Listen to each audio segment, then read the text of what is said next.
Saya nanti akan coba jelaskan dari apa yang saya tahu tentang segala macam manifestasi ini. Karena ini baru permulaan, saudara, dari apa yang lebih besar yang Tuhan akan kerjakan. Tetapi saya tidak percaya bahwa itu sekedar untuk supaya ada manifestasi sehingga ada sesuatu pertunjukan di tengah-tengah kita. Saya nggak percaya itu. Tetapi yang paling bijaksana buat kita adalah perhatikan dulu sampai izinkan Tuhan sampai selesaikan semuanya. Ya. Tetapi milikilah sikap hati yang terbuka. Gitu. Kalau tidak, repot, saudara. Ya, kita akan terpancing untuk bereaksi sesuatu yang negatif, padahal sebetulnya itu adalah pekerjaan Tuhan. Nah, Jonathan Edwards berkata begini, ada orang yang berkata melihat akan semua manifestasinya, well, kita sebaiknya wait and see.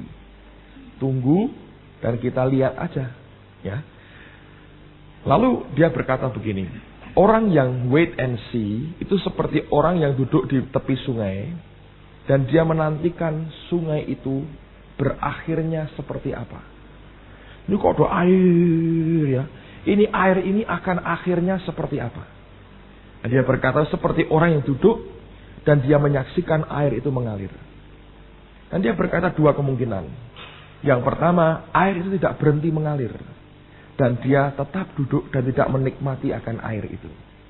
Yang kedua, ketika dia bisa menyaksikan air itu berakhir, dia sudah tidak dapat air lagi. Karena sungainya sudah kering. Jadi orang yang wait and see itu bahayanya, saudara hanya jadi penonton dan tidak akan lihat apa-apa. Dan tidak akan menikmati apapun. Oke?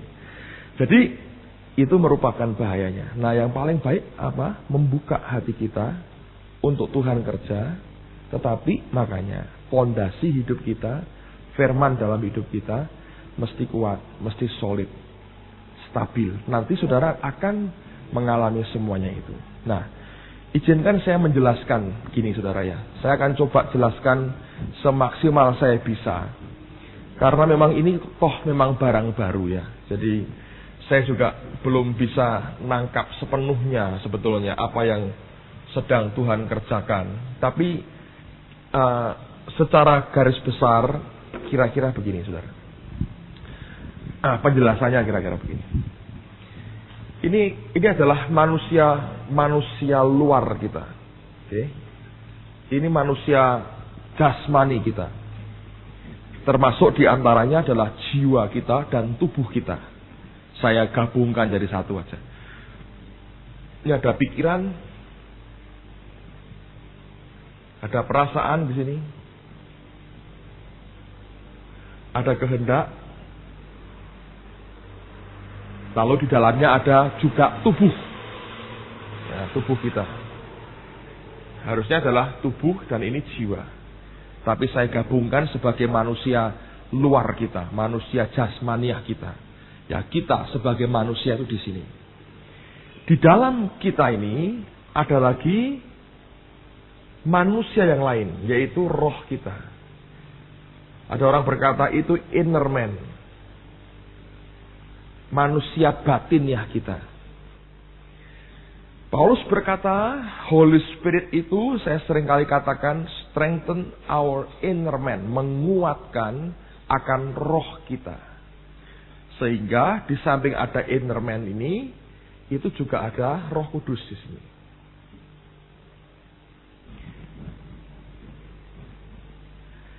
Ketika Tuhan ini orang yang lahir baru, dia penuh Roh Kudus, dia mengalami baptisan Roh Kudus, ini seperti ini kondisinya. Nah, ikatan-ikatan kita yang ditimbulkan oleh kuasa gelap, oleh dunia itu di mana? Itu di sini. Ya, di sini. Ini macam-macam nih ikatan. Nah, ikatan dengan dunia ini membuat kulit luar ini jadi keras. Manusia jasmaniah kita ini jadi keras sekali. Keras. Keras dalam arti kata tidak bisa mentaati akan kehendak Tuhan. Makanya Yesus berkata apa? Roh memang apa? Penurut, tapi daging itu lemah. Lemahnya apa? Lemah terhadap respon lemah dalam meresponi Tuhan sebetulnya. Kalau roh itu penurut. Nah itu Anda harus ngelihat akan bagaimana Tuhan itu mendefinisikan. Ya, saya tulis ini ya. Roh memang penurut. Tapi daging itu apa katanya? Lemah. Nah, ini kan lawan katanya ya. Lawan sifatnya. Nah, lemah di sini sama dengan tidak menurut. Menurut terhadap siapa? Terhadap kehendak daripada Tuhan. Sedangkan daging kita ini lemah, tidak nurut kepada Tuhan. Itu yang Tuhan Yesus katakan. Anda ingat ya, apa yang dia ucapkan. Nah, semakin kita ini terbelenggu dengan banyak hal yang duniawi, itu akan membentuk akan pikiran, perasaan, kehendak yang duniawi. Waktu kita lahir baru, roh kita mengalami kelahiran baru. Tetapi pikiran, perasaan, kehendak kita dan tubuh kita tidak otomatis berubah. Kelahiran baru di dalam ini akhirnya bekerja mulai mengubah. Makanya Paulus berkata, hendaklah engkau senantiasa mengalami apa? Pembaharuan budi. Ya, dibaharui akan pikiran kita dan akal budi kita. Apa itu? Itu ada pada jiwa kita. Tapi ingat, sifatnya di sini itu sifat tidak nurut dengan Roh Kudus. Nah, Roh Kudus di mana? Di dalam roh kita. Ya. Nah, tujuan Tuhan sebetulnya adalah Roh Kudus yang di dalam ini, kata Yesus, itu harus memancar keluar. Saya nggak tahu, saya sudah jelaskan ini berapa kali. Ini harus mancar keluar, saudara. Harus memancar keluar. Dia berkata, barang siapa percaya kepadaku, dari dalam hatinya, bahasa Inggrisnya out of his belly, dari dalam perutnya ini akan mengalir aliran-aliran air hidup. Dia berkata, yang dimaksudkannya ialah siapa? Roh Kudus. Nah, kalau kita percaya Yesus, kita terima juga Roh Kudus, nanti Roh Kudus ini harusnya memancar keluar. Tapi untuk bisa memancar keluar, ada hambatannya, ada sumbatnya. Siapa? Ya manusiawi kita ini yang menghambat. Ngerti saudara? Nah, hambatan pada manusiawi ini yang harus diremukkan, yang harus dihancurkan. Nanti mulai Maret, Kamis kita, persekutuan kita akan diajukan jam 7 malam. Dan kalau Tuhan izinkan selama bulan Maret saya akan bahas bukunya Watchmeni, remuknya insan keluarnya roh. Jadi kalau Anda baca, sekarang dibaca sampai selesai, nanti kalau saya jelaskan Anda akan tambah ngerti, terus diaplikasikan dalam hidupmu lebih kuat lagi. Oke? Nah, yang di luar ini harus diremukkan. Nah, peremukan Tuhan, peremukan ini beberapa unsur yang dia pakai. Satu, dia pakai suasana sekitar.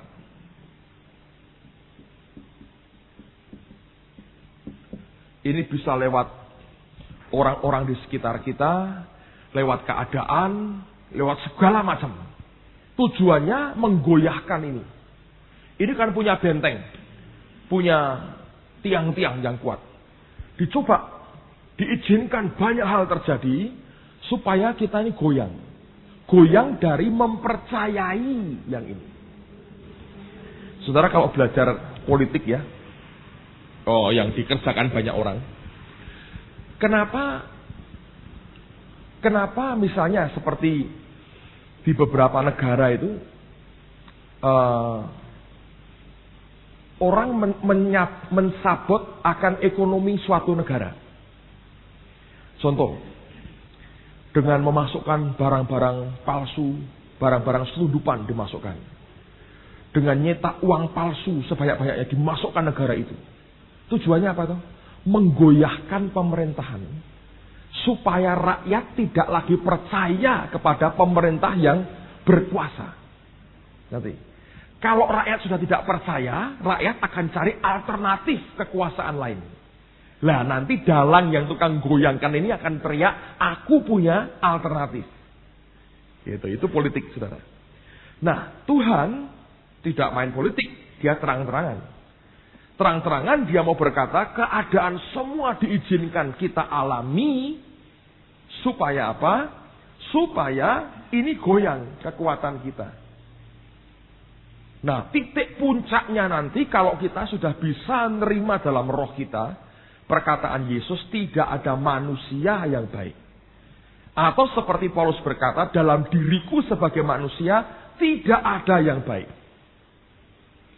Kalau kita sudah berani berkata, bahkan kebaikan manusiaku juga tidak baik. Seperti yang saya katakan minggu lalu, bahwa sifat lemah lembut yang alamiah pun juga tidak baik sebetulnya. Kelembutan kita harus muncul karena proses pembentukan Tuhan. Ya.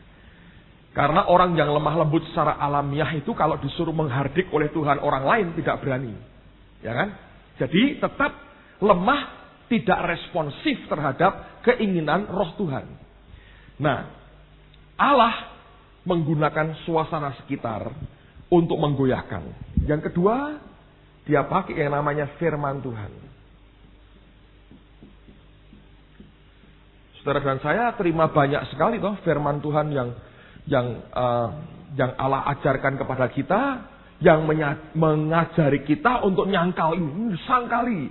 Kita diyakinkan senantiasa ini tidak baik, jangan dipertahankan, buang, biar Allah beri new nature, sifat alamiah yang baru. Berkali-kali begitu ya. Jadi dia goyangkan kita dengan suasana sekitar. Kalau kita mengalami beberapa kali gagal, kan kita mulai tidak percaya dengan kekuatan sendiri. Lalu kita mencari Tuhan. Makanya Paulus, dia ada duri dalam daging. Okay? Dia sudah berdoa beberapa kali dan berkata, cukup anugerahku buat kamu. Dalam kelemahanmu lah kuasaku itu nyata. Jadi ini utusan iblis ini gocok dia, terus gojlok dia, sampai goyang. Dan dia berkata, Tuhan, aku tidak bisa ngatasi dia, aku ini lemah berarti Tuhan.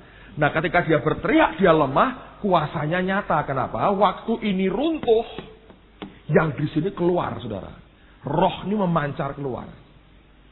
Makanya dalam Mazmur 77, kalau nggak salah, dikatakan, my spirit diligently search. Rohku dengan setia, dengan rajin itu mencari. Yang mencari rohnya. Lalu jadilah kita ini manusia yang spiritual. Firman Tuhan juga karena itu punya power, pedang bermata dua, nembus. Pisahkan jiwa dengan roh. Langsung Anda tahu, oh ini jiwa, ini roh, dipisah oleh karena firman Tuhan. Oke. Jadi ini suasana sekitar, firman Tuhan nopang kita untuk makin percaya kepada Tuhan, ngerti, oh ya ini salah, ini benar. Yang ketiga, memang yang bekerja adalah rohnya sendiri. Dan tentu dari semua ini memang roh sebetulnya. Tapi wujudnya bisa 3 macam ini paling tidak yang saya lihat. 1 lewat suasana sekitar. 2 lewat firman. 3 lewat roh kudusnya sendiri. Nah, apa yang dia kerjakan rohnya ini? Rohnya bekerja lewat suasana. Rohnya bekerja lewat kuasa yang dia berikan pada firman Tuhan. Itu rohnya. Tapi juga rohnya itu kerja lewat yang namanya gift, karunia.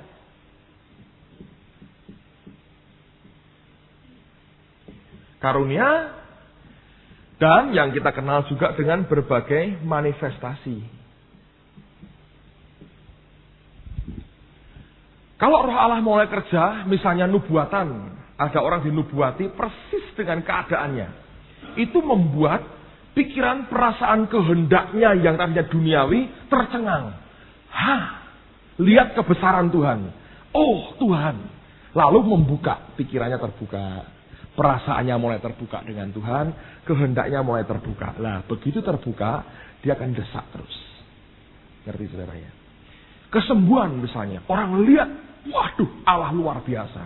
Langsung pikiran, perasaan, kehendaknya ini runtuh. Semua karunia itu untuk orang lain saksikan juga, tujuannya meruntuhkan ini di antaranya. Ya. Nah, begitu manusia jasmaniah kita goyang sendi-sendinya dan bahkan mulai runtuh, maka bagian roh kita ini akan yang mendesak makin kuat ini akan makin memancar keluar. Makin ini hancur, makin ini akan keluarnya derasnya luar biasa. Nah, sekarang manifestasi-manifestasi itu apa sebetulnya? Kaitannya dengan ini. Saya menilainya begini, saudara. Ya, tentu dari subjektivitas hamba Tuhan yang mau menerima itu. Kalau Anda tanya orang lain yang anti, saudara, dia akan bicara soal setan, kuasa gelap, penyesat. Dan dia akan pakai ayat-ayat yang sama, pada akhir zaman akan muncul penyesat. Itu akan muncul terus. Tapi saya tidak mau berkata begitu karena saya pribadi yakin dari Tuhan. Tapi bagaimana? Kenapa dengan gerakan-gerakan yang aneh? Orang tumbang dalam roh, orang tertawa sendiri, gak dikontrol, orang jerking begitu ya. Kalau Anda lihat terjadi begitu ya. Kenapa mesti mengalami seperti itu? Sebetulnya apa yang sedang terjadi? Gini, saudara. Orang-orang yang mengalami akan kegerakan Tuhan itu sebetulnya begini. Allah tetap tujuannya satu. Dari hidupnya akan memancar akan Roh Kudus di dalam rohnya. Menjadikan dia orang Kristen yang spiritual, yang rohani. Nah, setiap kali lawatan Tuhan, apa lawatan Tuhan itu? Lawatan Tuhan.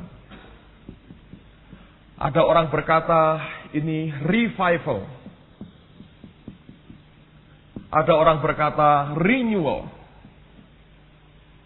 Ini kebangkitan kembali, pembaharuan, lawatan Tuhan. Kebangunan rohani, kegerakan, movement, segala macam. Itu apa sebetulnya? Itu suatu masa di mana Allah itu bekerja dengan sesuatu yang ekstra untuk membuat pembaharuan kembali, kebangunan kembali, kegerakan kembali. Dia mencurahkan dalam porsi, dia bekerja dalam porsi yang ekstra, yang tidak biasanya. Tapi sebetulnya yang ekstra ini yang murni, yang asli. Aneh ya?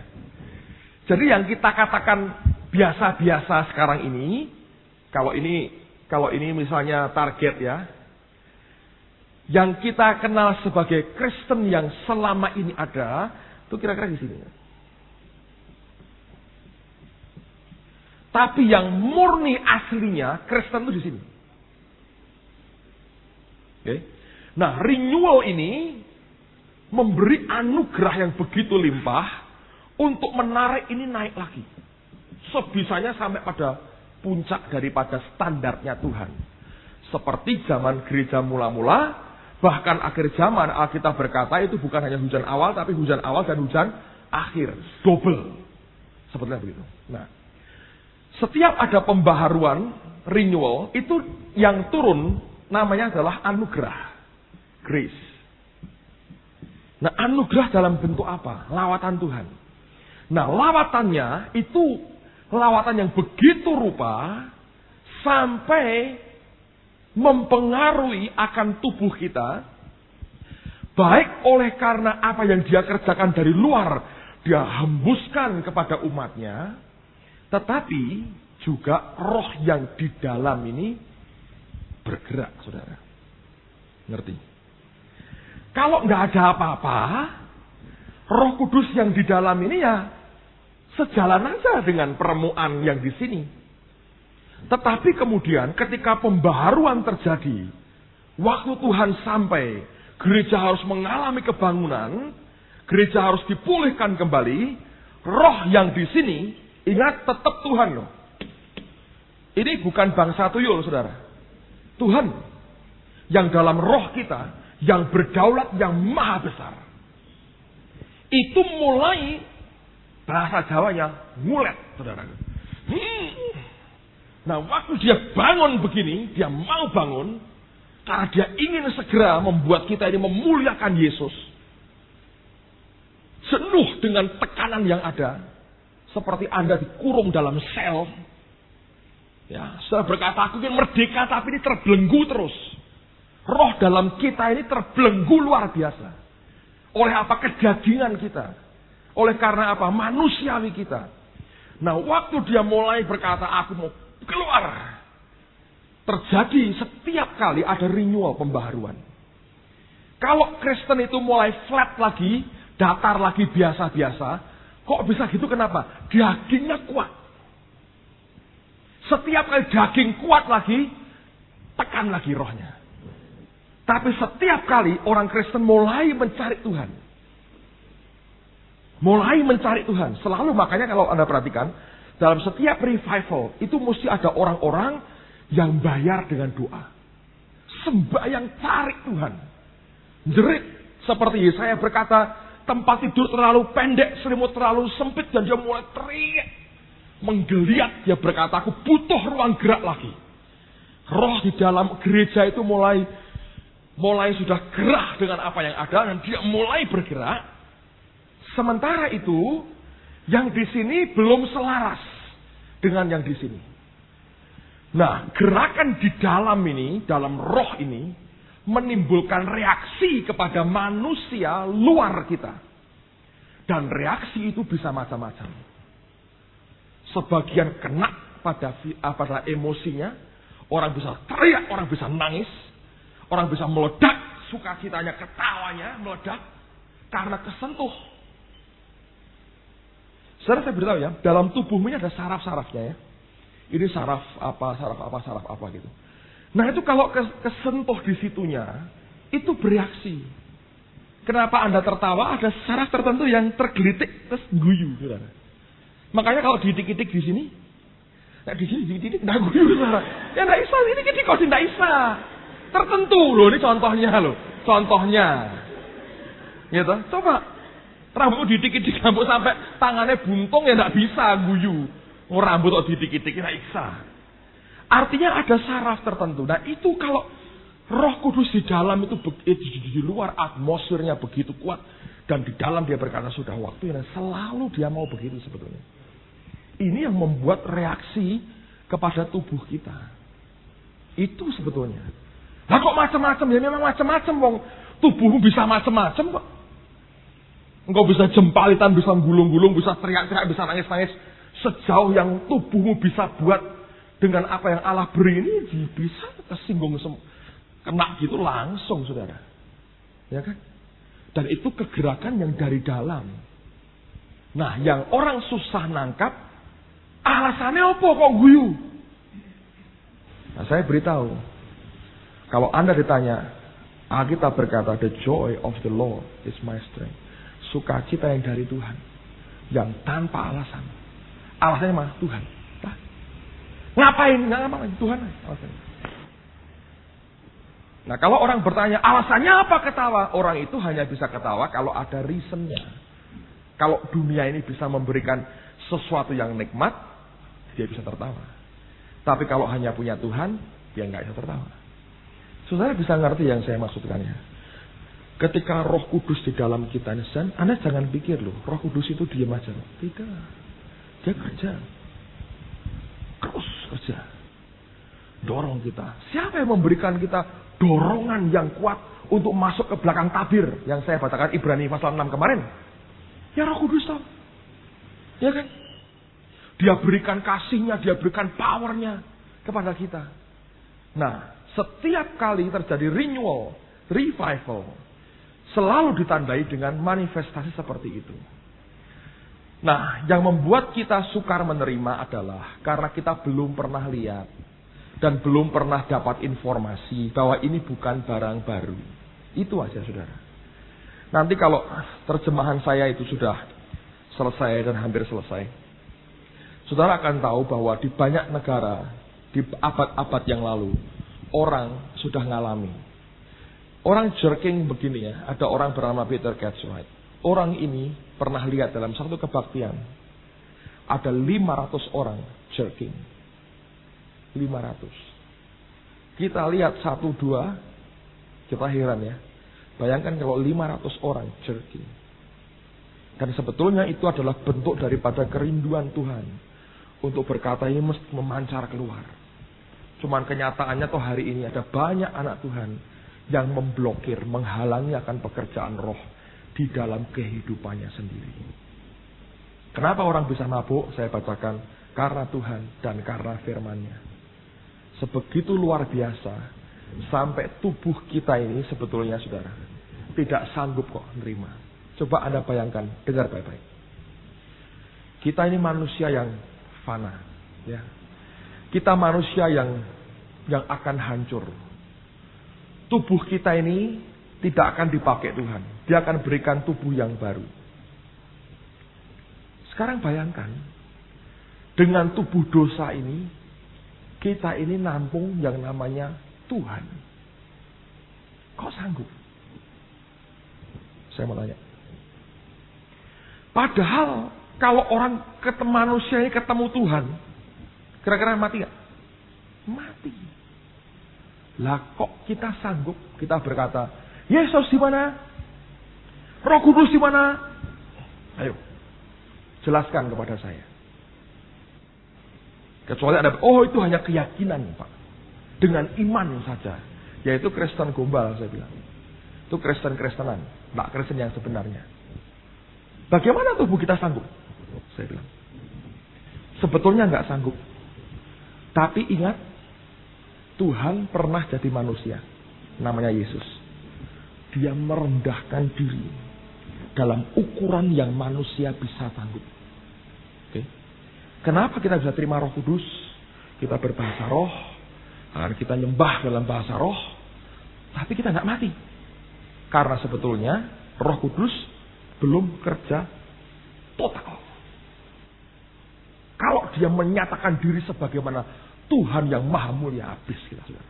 Langsung terbakar habis. Nah, padahal Yesus menerima urapan yang tidak terbatas. Roh yang tak terbatas. Kita terima Roh Kudus yang sama. Kok kuat tubuh kita? Karena dia yang ngalah sebetulnya. Dia turunkan begitu rupa keberadaannya. Begitu rupa sampai kita ini sanggup. Dan dia tinggal dalam tubuh kita ini, dalam roh kita. Ya nggak, saudara? Nah sekarang kalau dia dengan power yang begitu besar dia kecilkan. Terus dia naikkan 1 derajat lagi powernya. Bereaksi nggak? Reaksi, saudara. Reaksi nggak? Reaksi. Kalau dipolke langsung geblak mati, saudara. Kita didorong. Dia tuh dorongnya soalnya halus sih. Bukan untuk mematikan kita, bukan. Tapi untuk ini tuh. Kenapa? Dia itu sejak mau menselaraskan dirinya bahkan dengan will kita, kok dengan kehendak kita. Jadi semua manifestasi yang aneh, saya berkata, sebetulnya itu bukan sesuatu yang terlalu hebat. Normalnya kita ini mati semua. Begitu Tuhan penuhi dengan rohmu, belak langsung mati. Sing tahan siapa, saudara? Ayo, jujur loh, lihat aja gitu. Siapa kita yang berani tahan terima Roh Kudus? Buktinya apa? Kamu penuh Roh Kudus? Lihat aku berbahasa roh. Hurrialapa sitara bala. Apa itu bahasa? Apa itu Tuhan? Hanya bagian kecil dari Dia. Nah kok tubuh kita sanggup? Ya memang dia merendahkan dirinya. Dia kurangi. Dia tahan dulu itu ya. Tidak dia manifestasikan total. Maunya begitu. Nah, dalam titik kemuliaan yang terus berkembang. Tidak mengherankan kan pakaiannya Paulus dipotong-potong. Orang sakit ditumpangi sembuh. Sembuh. Bayangannya Petrus menyembuhkan orang sakit. Ya kan? Dalam level seperti itu. Nembus sampai ke tubuh. Apakah Paulus main dukun-dukunan, saudara? Tidak. Tapi power di dalamnya. Dan itu seperti yang ada pada Yesus. Ingat, perempuan yang sakit 12 tahun pendarahan itu. Asal aku jamah apa? Jubahnya loh. Bukan kakinya. Jubahnya yang dia pakai. Artinya Roh Kudus yang di dalam itu memancarnya begitu rupa sampai ke fisik kita. See? Anda bisa ngelihat itu? Kalau dia bisa membuat kita berbahasa roh, apa dia nggak bisa membuat Christian jerking begitu? Bisa. Kalau dia bisa membuat kita rebah kepelanting, seperti yang saya ceritakan kemarin, ada seorang bapak, akhirnya setelah kepelanting itu malah disuruh Tuhan memberi kita persembahan, dan kursi kita patah satu, saudara. Kebanting itu patah satu. Terus Tuhan ngomong, kamu ngasih persembahan. Langsung hari Senin datang ke kantor, nungguin saya dan memberi persembahan 200.000 lebih, saudara. Ya bukan ganti kursi, tapi Tuhan yang suruh dia. Siapa yang banting orang begitu? Siapa? Siapa yang membuat kita sampai nangis tanpa alasan? Siapa? Bukankah itu membuktikan dia berkuasa juga nembus sampai ke fisik kita? Bukan barang yang aneh sebetulnya.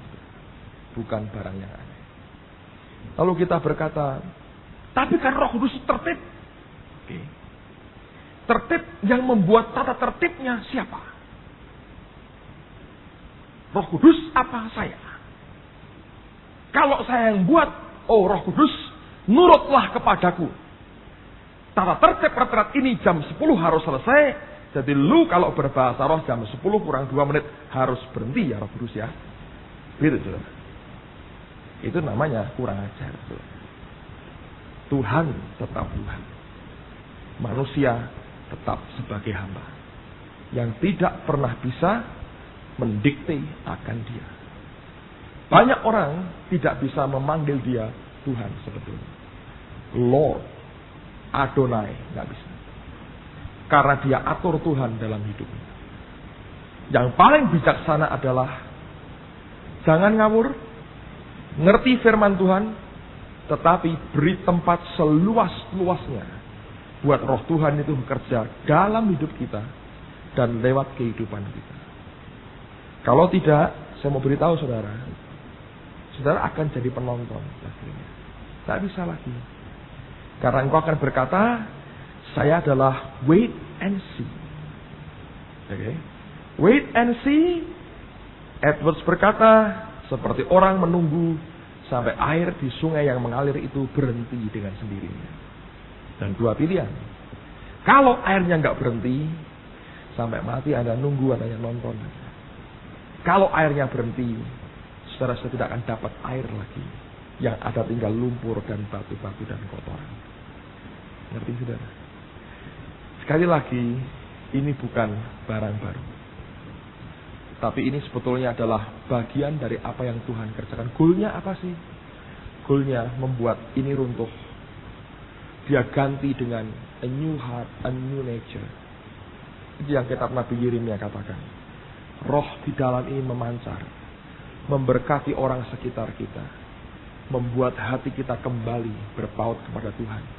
Kalau kita manusia rohani, maka kita akan jadi orang-orang yang penurut. Tidak lagi lemah dalam meresponi kehendak Tuhan. Tapi kita sungguh mentaati apa yang Dia inginkan. Nah, pada waktu itulah kita menjadi penurut-penurut Tuhan. Seperti yang Alkitab katakan, jadilah penurut-penurut Tuhan dalam hidupmu. Bagaimana bisa? Hanya kalau kedagingan kita ini dipatahkan. Pergumulan yang terbesar, yang terus akan kita hadapi adalah pergumulan mematahkan ini. Dan setiap kali ada revival dan renewal seperti ini, rohnya sedang bergerak. Nah, saya mau kasih warning, peringatan kepada semua saudara. Saudara harus mengerti bahwa kalau roh Tuhan itu mulai gerak dari dalam keluar, sehingga kita mengalami berbagai macam manifestasi. Ingat tujuannya apa? Supaya dia bisa memancar keluar. Dan kita menjadi orang Kristen yang spiritual, yang rohani. Nah, ingat, segala macam manifestasi itu bukan hanya sekedar untuk manifestasi, tidak sama sekali. Tetapi manifestasi itu tujuannya saya katakan tadi, supaya Roh Kudus dalam kita ini bisa keluar. Nah, jangan hanya senang dengan manifestasi yang ada. Karena manifestasi itu punya tujuan. Bukan sekedar menciptakan suatu suasana yang aneh di sekitar kita. Sama sekali tidak. Ingat, dia bukan Allah yang suka mengerjakan hal yang sia-sia. Dia Tuhan yang semua yang dikerjakan dengan tujuan yang kekal. Kalau rohnya itu mulai bekerja, berakibat pada tubuh kita, dan kita mengalami berbagai macam manifestasi daripada pekerjaan rohnya, tujuannya, sekali lagi saya mau katakan, supaya dia bisa bergerak keluar, dan dia bisa menguasai kita seluruhnya, membuat kita menjadi orang Kristen yang spiritual, penurut Allah. Tetapi ingat, bahwa dia bekerja juga lewat suasana sekitar, dan lewat firman. Saudara, ketika engkau mengalami berbagai manifestasi Tuhan, harus terus mengizinkan dia membentuk akan hidupmu. Karena begini, Tuhan bekerja dari dalam, dan dia juga meremukkan dari luar. Kalau engkau menolak pekerjaan dia yang dari luar, lewat keadaan sekitar dan firman-Nya, yang di dalam ini akan berhenti. Kenapa? Karena saudara mendukakan dia. Itu seperti begini, saudara. Kalau Anda punya sakit, mungkin ada koreng misalnya ya. Saudara mau itu sembuhkan? Lewat dua cara. Di luar diberi salep, di dalam Anda minum obat. Atau kalau Anda punya anak atau punya adik yang sakit flu, obatnya dua. Di luar dikasih obat gosok, mungkin dikerii, mungkin dikasih fix, di dalam dikasih obat. Obatnya kerja dari dalam, fixnya kerja dari luar, dan jangan hujan-hujanan, jangan sampai masuk angin, jangan sampai basah kuyup karena hujan dan sebagainya. Nah, semua itu harus dikerjakan bersama-sama. Kalau saudara minum obat, tapi di luar tiap hari Anda sengaja hujan-hujanan di luar, sama aja. Obatnya tidak akan pernah berfungsi dengan baik. Justru apa yang kerja dari dalam ini, saudara, itu merupakan grace, anugerah Tuhan. Akan mempercepat saudara mengalami akan peremuan dari dia, sampai roh di dalammu ini bisa memancar keluar. Ada orang-orang yang hanya melihat akan manifestasinya tanpa melihat akan tujuannya. Saya berkata, jangan buat itu. Karena engkau akan mendukakan roh. Nah, sebaliknya, kalau dua-duanya dikerjakan, dalam dan luar itu diremukkan sama-sama, saudara akan cepat sekali melihat akan buah-buah roh dalam hidupmu. Saudara yang jadi orang Kristen yang begitu gampang marah, ketika oleh keadaan sekitar dijepit begitu rupa, oleh firman kau diberitahu, akhirnya kau sadar berkata, ya Tuhan, aku bertobat dari marahku. Tiba-tiba engkau jadi orang Kristen yang sabar. Di dalam kau juga mengalami akan bentukan Tuhan dan dobrakan Roh Kudus. Orang melihat engkau mengalami manifestasi, sekaligus orang melihat buah hidupmu. Ketika diuji dengan keadaan sekitar, orang melihat, oh ya, berubah orang ini. Ngerti, saudara? Tapi sebaliknya, kalau hanya mengizinkan yang di dalam ini manifestasi sampai ke fisik, di luar tidak mau dibentuk Tuhan, orang berkata, apa buahnya? Itu. Tetap dia kerja. Menurut saya dengan 3 cara ini. Dan tidak boleh satupun yang ditolak dalam kehidupan kita. Saudara boleh merindukan mengalami ini semua? Boleh. Saya berkata itu anugerah Tuhan. Anda berkata, Tuhan kalau saya ya nggak perlulah begitu-begitu. Well, mungkin Tuhan dengar tapi seringkali tidak. Orang yang pertama nolak-nolak biasanya tetap akan kena satu kali kalau Tuhan mengasihi dia dengan luar biasa. Sampai tidak bisa nahan harus mengalami begitu. Tetapi tetap izinkan dia mengerjakan semua yang dari luar itu dengan porsi yang seperti dia inginkan. Nanti orang akan lihat buah hidupmu luar biasa. Di dalam ini anugerah. Ya, saudara kena akibatnya. Dorongan dari dia, desakan rohnya begitu kuat. Sekaligus izinkan tempaan dan palu yang dari luar itu menghancurkan akan kedagingan kita, nanti saudara akan mengalami perubahan hidup yang luar biasa. Setiap ada revival, setiap ada renewal, itu menciptakan anugerah, menghadirkan anugerah. Dan anugerah itu merupakan percepatan rohani yang Tuhan berikan kepada kita sebetulnya. Amen, saudara. Itu membuktikan kepada kita lewat pengaruh fisik itu, bahwa sebetulnya manusia kita tidak berdaya. Kalau dia mulai tambah sedikit aja kekuatannya, powernya, sudah nggak berdaya kita. Dalam buku yang saya baca itu, Peter Catchworth meneraskan, ada orang yang rebah, kaku, tidak bisa ngomong, tangan dan kakinya dingin semua. Persis yang dialami beberapa teman waktu Bu Indri datang, ya, sampai dingin, beku tangan kakinya. Beberapa teman tidak bisa ngomong, nggak bisa ngomong, saudaraku, nggak bisa gerak juga, sadar tadinya. Ketika saya baca, loh kok sama? Itu terjadi kira-kira hampir 200 tahun yang lalu, saudara. Hal yang sama terjadi. Jadi bukan barang baru sebetulnya. Kalau kita dengan hati yang luas dan besar, kita mau melihat akan semuanya itu, sekali lagi itu bukan barang baru. Lihat tujuannya, supaya rohnya bisa memancar keluar. Dan kita memberkati orang lain.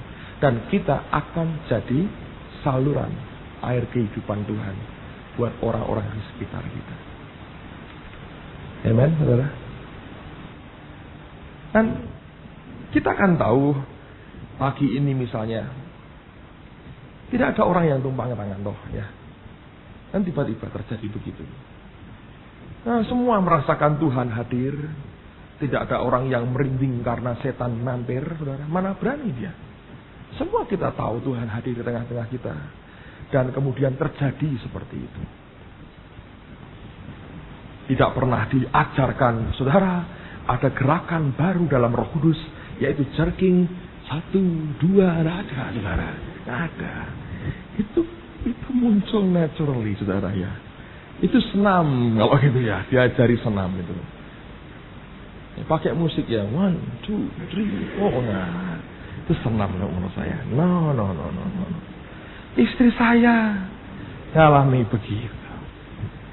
Saya bilang, Tuhan, tadi malam, ini merupakan manifestasi yang saya nggak terlalu suka karena kurang bagus, saudara. Satu kali saudara Abin pernah ngalami di Toronto, didoakan sama orang, ya, terus saya kenalan ya sama orang Australia, mungkin ya, nggak tahu saya, yang brewon itu. Nah, orang ini kena jerking, saudara, ditumpangi tangan, didoakan, jerknya keras. Gitu. Jadi kayak orang itu kalau tinggal di Jawa Tengah, aduh ini bagus sekali, monggo. Itu aduh enak sekali itu. Sebetulnya jerking itu untuk orang Jawa Tengah paling cocok sebetulnya, karena ya itu sebetulnya loh, saudara, ya, untuk kita yang tinggal di Jawa Tengah. Nah, satu kali waktu sudah kenal ngomong, terus kami keluar, kami mau pulang.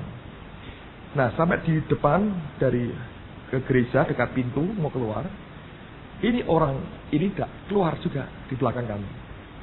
Nah, si Abin ini sedang berdiri begini ya, karena Pak Nugroho sedang ambil mobil, dia sedang berdiri begini. Nah, saya di sebelahnya. Ini orang lewat ya. Saya namanya Abin.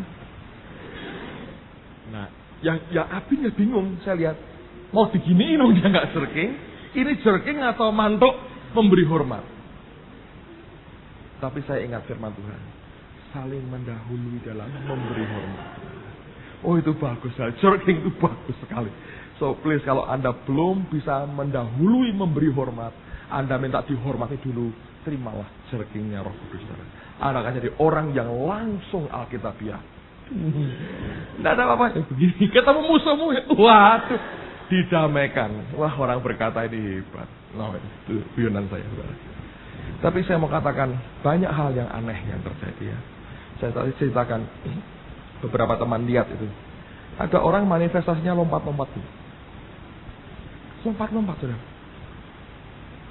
Ini pikirannya sadar. Loh, kok pencolotan begini? Ya, pencolotan begini. Mau pulang udah jam 12 kok. Kalau Anda ke Toronto itu sampai di hotel jam 1:30, nanti tidurnya jam 2:30, 3. Itu, saudara mau tidur langsung itu kalau ingat apa yang terjadi, geli sendiri, ketawa sendiri. Jadi malah ngobrol sharing-sharing di kamar itu malah nggak tidur malah 2:30 baru tidur. Jadi ini orang mau pulang jam 12. Ya pulang dia. Untuk ngelangkahkan kaki nggak bisa. Makanya pulangnya gini-gini loh. Sampai keluar. Saya ngelihat ya. Itu yang terjadi. Ini saya nggak tahu ya dengan segala macam yang lain yang aneh-aneh begitu. Dan saya mau katakan buat saudara ya, jujurnya saya mau berkata begini. Semua yang aneh ini secara manusia saya membuat saya betul. John Arnott berkata gini, kalau saudara mau kumpul dengan Roh Kudus itu nggak safe, nggak aman. Banyak orang kata, tidak aman dengan Roh Kudus. Ya nggak aman. Nah kalau muncul begini-begini, apa nanti kata orang? Sing kena kan pendetanya sih, gitu? Aman nggak buat saya saudara? Tidak menurut saya. Pak Marso yang lain-lain mulai concern ini. Nanti apa kata orang? Ya jujur saya boleh milih manusia saya. Tuhan beri yang mati bangkit, kanker sembuh, buta melihat, tuli mendengar. Langsung itu deh lebih enak, ya kan? Ketok moto, mau ngamuk ya sudah, kankernya pindah, gitu kan saudara ya? Itu kan kelihatan toh, jelas toh, jelas. Tapi buat saya pribadi, saudara tahu nggak? Yang dialami beberapa teman ini, sekaligus sebetulnya itu hantaman buat daging saya loh saudara. Kalau sampai hari ini saya masih bisa berkata, itu dari Tuhan, go ahead, jalan terus.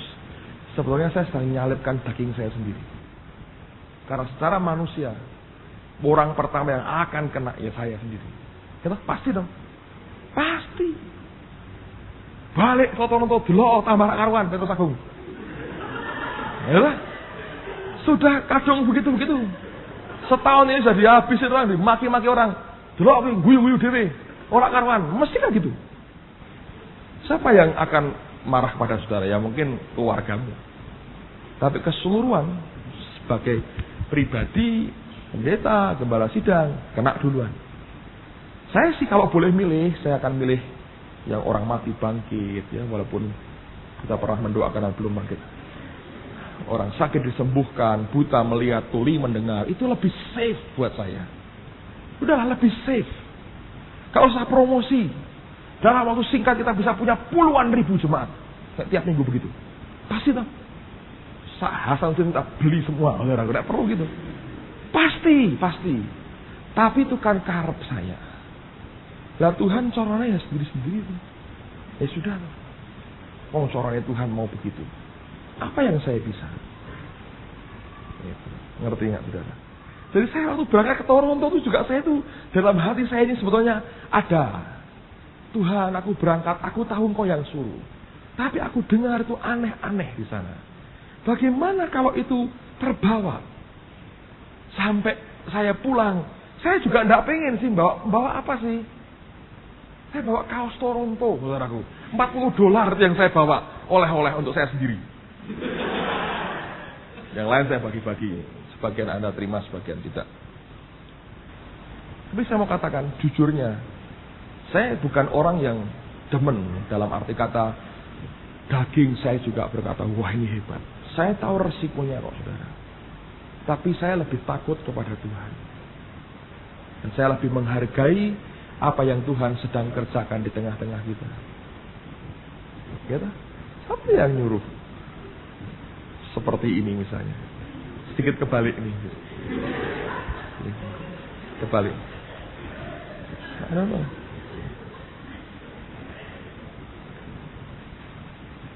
Oh, kebalik ya. Kebalik. Saudara kan ngerti. Kita kan nggak apalah, saya nggak tahu lah. Dan itu Toronto itu mestinya itu yang paling kuat, saudara. Yang paling kuat.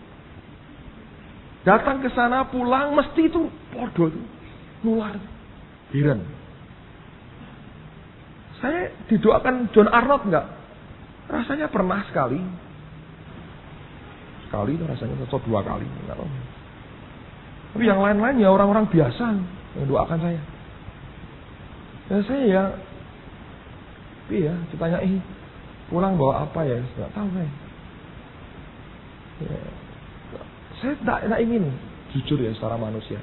Ketika Tuhan yang satu ini enggak lah, yang satu ini enggak. Karena nanti orang ngomong apa gitu loh. Ya toh, saudara bisa bayangkan enggak? Sudah dianggap aneh selama ini, tambah sisan secara manusia ya. Kalau saya boleh memilih begitu. Tapi saya ini belajar untuk tidak menyakiti dia, saudara. Nanti saya tidak merasa bahwa saya mengambil bagian tertentu dari apa yang terjadi. Ya, biarlah ini bagian daripada lawatan Tuhan. Kalau kita setia dalam hal yang kecil, yang kita sering kali berkata apa ada gunanya, satu kali saya percaya Dia akan beri kita akan hal yang besar. Saudara merindukan ada orang mati dibangkitkan, orang sakit disembuhkan. Setia dengan apa yang kecil yang Dia beri. Terima apapun yang Dia beri dalam hidup kita. Semua akan mendatangkan hal yang luar biasa. Beberapa teman yang mengalami pengalaman-pengalaman seperti ini, mungkin tidak terlalu banyak di tengah-tengah kita. Tapi setiap kali saya berbicara dengan mereka, saya tahu satu hal yang pasti. Tuhan bekerja lebih dalam dari apa yang saya dan kita semua pernah duga kepada mereka. Dari cara bicara mereka, cara mereka mengungkapkan hati kepada Tuhan. Ketika berbicara tentang Tuhan, apa yang mereka sharingkan, apa yang Tuhan katakan kepada mereka, saya tidak bisa menduga sebelumnya bahwa begitu dalam sekali Tuhan itu bekerja dalam kehidupan mereka. Yang membuat saya berkata, ya Tuhan, aku ini kan hamba ya, jadilah kepadamu seperti apa yang Engkau mau. Amen, saudara. Secara manusia sakit lebih, saudara. Sakit dan tidak kuat, sungguh tidak kuat. Tidak kuat, saudara. Saudara tidak akan kuat lah. Itu tidak gampang. Terus begitu. Tidak isu. Nah, saya bersyukurnya itu nular sih, lagi nular. Ya mintalah dari dalam. Ya. Nah, beberapa teman senang dengan istilah yang saya bagikan, embun pagi itu senang sekali. Karena ya that's it. Well, bagus juga lah. Itu bukan apologetika, saudara. Itu bukan pembelaan diri ya. Pak Marso juga mantap sekali dengan embun pagi ya. Saya bilang embun pagi itu bisa dua macam. Tapi Pak Marso itu kena pertama holy laughter menurut saya. Sebelum jerking. Ya, embun pagi itu malah berbahaya. Berbahayanya karena seringkali kalau tanggulnya jebol, tanpa hujan, tanpa angin, tahu-tahu banjir. Nah itu yang berbahaya. Kelep berenang dengan Holy Spirit. Ya, itu loh saudara. Ada teman pendeta yang khotbah di Surabaya. Holy laughter dari Tuhan, saudara. Dia pulang dari Toronto sih soalnya. Terus dia bilang, siapa mau holy laughter? Dia tantang jemaatnya. Tidak satu pun maju ke depan. Ya siapa yang mau ketawa-ketawa sendiri, saudara? Itu bukan dan tidak pernah bisa di-create. Saudara, pegang orang diitik-itik perutnya sampai setengah jam lah itu. Tapi itu tidak pernah bisa diciptakan oleh manusia. Itu berjalan normal seperti yang ada. Dan saya pernah berkata pada saudara tuh, saya pernah berdoa, Tuhan, biar tiang awan dan tiang apimu bergerak lebih jauh lagi. Dan ketika dia bergerak, saya bingung terus terang. Waduh lah, bergeraknya kok begini. Saya nggak tahu bahwa itu yang dari Tuhan. Tapi tidak terduga. Loh ya toh, lain. Gak ada orang yang doakan saudara, yang guyu sendiri. Jerking lah habis ini. Ya, puji Tuhan. God is good. God is good.